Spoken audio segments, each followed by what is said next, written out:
ప్రభుత్వ పెన్షనర్లందరికీ నమస్కారం. దీర్ఘకాలంలో పెండింగ్లో ఉన్నటువంటి ప్రధాన సమస్యల పరిష్కారానికి ఆగస్టు 11 సోమవారం, ఈ నెల ఆగస్టు 11 సోమవారం హైదరాబాదులో గల ఇందిరా పార్క్ నందు మహాధర్నాను నిర్వహిస్తున్నాము. రాష్ట్ర ప్రభుత్వ పెన్షనర్ల ఆధ్వర్యంలో ఈ మహాధర్నా కార్యక్రమము ఉంటుంది.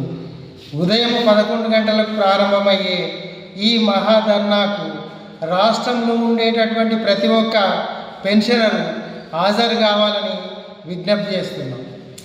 ఇది ప్రధానంగా మన పెండింగ్లో ఉన్న సమస్యల లోపల ఏంటంటే, నగదు రహిత వైద్యాన్ని అన్ని ప్రైవేటు మరియు కార్పొరేట్ హాస్పిటల్లో అమలు చేయాలని, పెండింగ్లో ఉన్నటువంటి డిఏలన్నీ విడుదల చేయాలని, 40% 40% ఫిట్మెంట్తో పిఆర్సిని అమలు చేయాలని, సివిపిని 15 సంవత్సరాల నుండి 12 సంవత్సరాలకు కుదించాలని, అదేవిధంగా సిపిఎస్ను రద్దు చేసి ఓల్డ్ పెన్షన్ స్కీమును అమలు చేయాలని, అదేవిధంగా సీనియర్ సిటిజన్లకు ఆర్టీసీ ప్రయాణంలో రాయితీ కల్పించాలని తదితరమైనటువంటి ప్రధాన డిమాండ్లతో ఈ మహాధర్నా కార్యక్రమాన్ని నిర్వహిస్తున్నాం.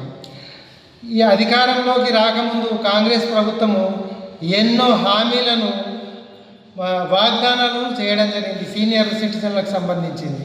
కానీ దీంట్లో ఒక్క హామీ కూడా ఇంతవరకు నెరవేర్చలేదు. కాబట్టి ఈ హామీలను అమలు చేయాలని Telangana all pensioners and retired persons association demand చేస్తూ ఉంది.